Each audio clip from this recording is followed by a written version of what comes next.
I'm Shine Hollis. This is The Touchback, and today I find myself in Tokyo, in an amazing city, a place with lots of sights and sounds. But once you get away from all of the stuff that blinds tourists, you will find many similarities to Western culture, in particular consumer culture in places like the United States of America. You have things like the ubiquitous convenience stores, 7-Eleven, Family Mart, Lawson's, the local konbini that are hugely popular. You also have department stores, a mainstay of American society in Europe as well, that have sort of gone the way of the dodo. But here, in Japan, it is the presence of two iconic Sacramento brands that intrigues me the most, brands that are no longer with us to this day. This is a situation that simultaneously delights and confuses me. You see, Tower Records has long since had a presence in Sacramento. We're talking almost 2 decades now. For Shakey's Pizza, they've been gone far longer, despite both having been founded right there in the River City. Here, in Tokyo, well, rumor has it I can purchase me some mojo, potatoes, and a compact desk down at the local Tower Records.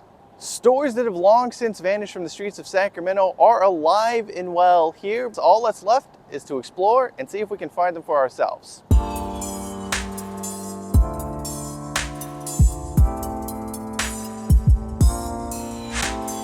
Let's start by finding a Tower Records, because simply put, they're just easier to locate than Shakey's. With more than 70 branches spanning all the way from Hokkaido in the north to Okinawa in the south, the brand is fairly well known in the country. In fact, the No Music, No Life slogan made famous by Tower has been co-opted by countless others in Japan. As for today's adventure, some Tower Records locations are standalone stores while others are located within department stores. The search can be a bit of a runaround.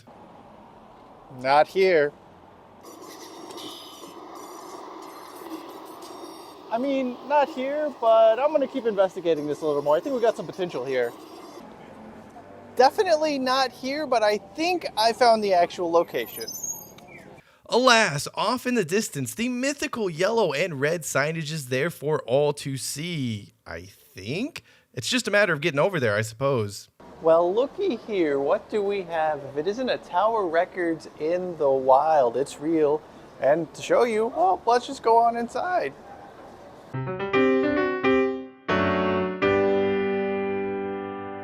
The most surreal thing about setting foot into Tower Records in Japan is that it feels oddly familiar for those of us who spent hours upon hours browsing and listening to music at any of the Sacramento locations. It's like traveling back in time some 20 years and returning to a bygone era. Okay, not entirely. Those Sacramento Tower Records were not hawking J-pop, K-pop, and even classical music with such fervor. Nevertheless, Tower simply isn't a name or some branding, a logo, all of that stuff. Being in the store feels distinctly like Tower Records. It is an experience that has been captured to this day. One reason for that is in the early 2000s, Tower's Japanese subsidiary was acquired through a management buyout. Even in 2002, everyone saw that the parent company, Tower Records in America, was the Titanic slowly sinking. Japanese management, having seen the success the brand could have in its domestic market, wanted to prevent its operations from being taken down with it. To that extent, they have most certainly succeeded. The Tower Records here at Parco Ikebukuro is fairly small. In many ways, it reminds me of the Tower Records across from Sunwise Mall on Macy's Plaza Drive. Like, you wouldn't even know it was there unless you knew it was there to begin with. And the selection itself, it just isn't the biggest. You're left wanting more. This Tower Records was definitely fun, but there's actually a better one to check out here in Tokyo. But before we do that, it's about lunchtime. I'm feeling a bit hungry. So why don't we go have some traditional Japanese cuisine? You know, pizza. And not only pizza, but pizza from a company that was founded in none other than Sacramento, California. This is, of course, Shakey's Pizza, founded in the 1950s in Sacramento, California. It expanded worldwide to a number of different countries, including right here in Japan. Each one has its own take on what a Shakey's is, but you'll find many of the same pizzas and same side dishes here. So with that in mind, it's time to have some Shakey's Pizza in Tokyo. Let's go.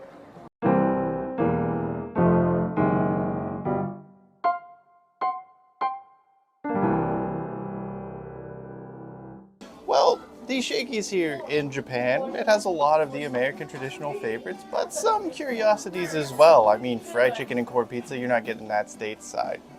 The thing about Shakey's is that I only have faint recollections of it from its time in Sacramento. It closed during the 90s. We haven't seen it since. And there are locations in Oroville, California, if you feel like a drive. It's fairly well known in Southern California. All over Los Angeles there are Shakey's pizzas, but none are quite like what you get here in Japan. So while some of the stuff the same, fried potatoes, they may not be called mojo potatoes, but they are the same.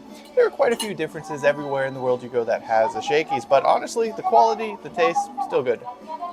Shakey's never had the largest presence in Sacramento. However, the chain grew rapidly from its humble beginnings in the River City. By the 1970s, it had nearly 300 stores in operation. That is when Shakey's went international, including an expansion into Japan in 1976. The bubble for Shakey's eventually burst, and the pizza parlor has been in decline for some time now. Yet, many of the traditions, which were first established on 57th and J Street way back when, are still to be found at all Shakey's, regardless of the time zone they are located in. And you cannot beat the Shakey's Pizza Buffet. In Japan, it's called the Viking Lunch or Viking Dinner. I kind of get it, even if it does seem a little confusing at first. That being said, I've done Shakey's buffets all over the world and have learned a very important lesson. There's one Shakey's universal truth. It doesn't matter if you're at a Shakey's in Japan, you're at a Shakey's in Southern California, you're at a Shakey's in the Philippines, wherever in the world you are, and you're at the Shakey's Pizza Buffet, the one truth that you will always have to contend with is the rush for fresh pizza. In America, it's usually pepperoni or Hawaiian. Here in Japan, though, the rush is for the paella pizza, which is far better than it sounds. But yeah, if you run up there and someone has just put out a fresh pizza, there's going to be a battle to get that slice.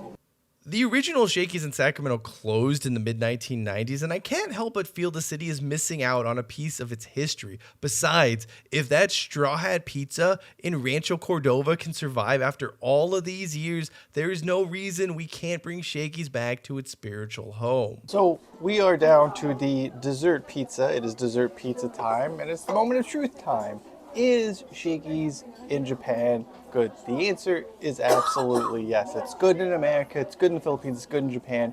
Here, a little different, same with the Philippines, you know, like if you want, say, a curry or karaage, you can have that at Shakey's in Japan. Is it the authentic Sacramento experience you may want? No, absolutely not. They tweak things, they adapt things, the market changes.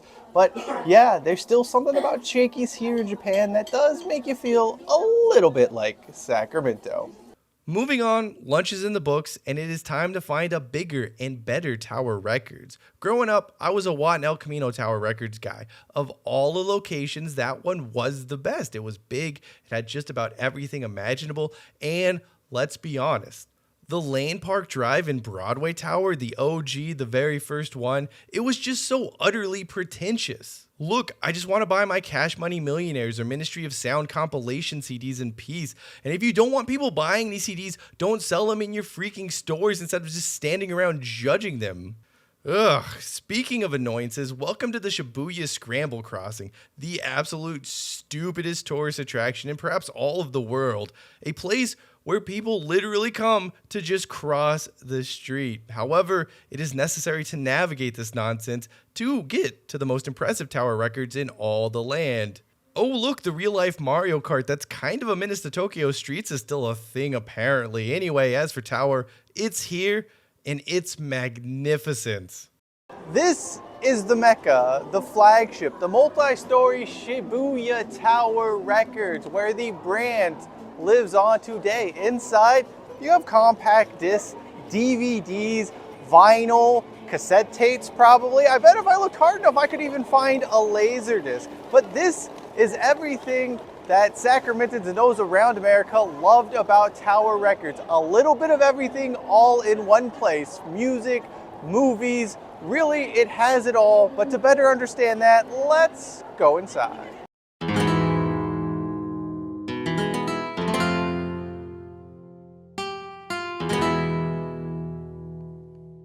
I'm saying let's go inside a lot throughout this video. Once inside this Tower Records, well, you may not be impressed. That's because it's a building that focuses on the vertical. Unlike Sacramento, where it was just products as far as the eye could see, here you gotta go up, and there's so much packed across 9 stories. There is a Tower Records cafe, a floor that is solely dedicated to vinyl, stages for musical performances, Hell, I just stumbled across a Now That's What I Call Music CD. How are they only at 119? I feel like the last time I visited Tower in the mid 2000s, they were at least in the 80s. So I come here looking for a few things, and the thing about going to Tower, it's about what you're looking for and what you're not looking for. So me, I'm always looking for Modest Mouse, and what do you know? It's right here in the Shibuya Tower Records. But will they have something I want that I didn't know I wanted? Guns N' Roses capsule toy? Interesting. An absurd number of Final Fantasy soundtracks? Cool, but not my bag. Simon and Garfunkel vinyl? That's something. Sister Act 1 and 2 on DVD? No, thank you. But I believe we have a winner. If there is one thing you should know about me and this channel, it's that I'm a Black Crowes guy, so finding a Black Crowes cassette tape, that's pretty cool.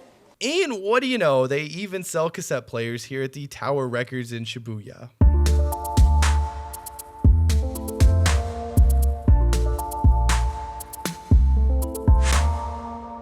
The last Tower Records closed in 2006, and with it, I always felt like Sacramento lost a piece of its soul. Our fair city does not have a lot to hang its hat on. Like, if you asked most folks here in Japan what they knew about Sacramento, the most frequent answer, and for many, the only response would be Arnold Schwarzenegger, and I'm not even joking about that.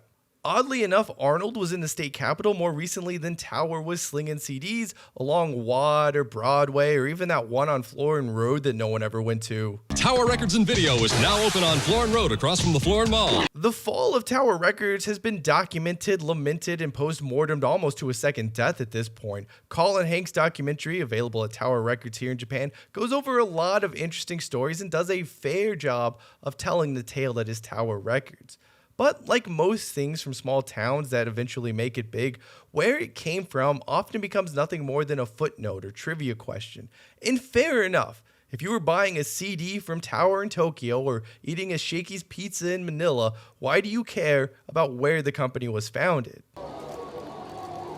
So they say no music, no life, but no Sacramento, no Tower Records. No Sacramento, no Shakey's Pizza. You know, the thing about our hometown is we like to think that it's insignificant, and if we're being honest, it kind of is. But seeing brands like Tower Records here in Japan, seeing brands like Shakey's from our beloved Sacramento still find a home, still find a life, that's pretty damn cool. Now, if you'll excuse me, I'm gonna go see if anyone here wants to start a Laboo with me because, you know, why not? Sacramento's got to exist somewhere. Thank you for watching this video. Until next time, I'm Cheyenne Hollis. This is The Touchback, and as always, hashtag take it up to 25, and I guess hashtag keep it real, Sacramento.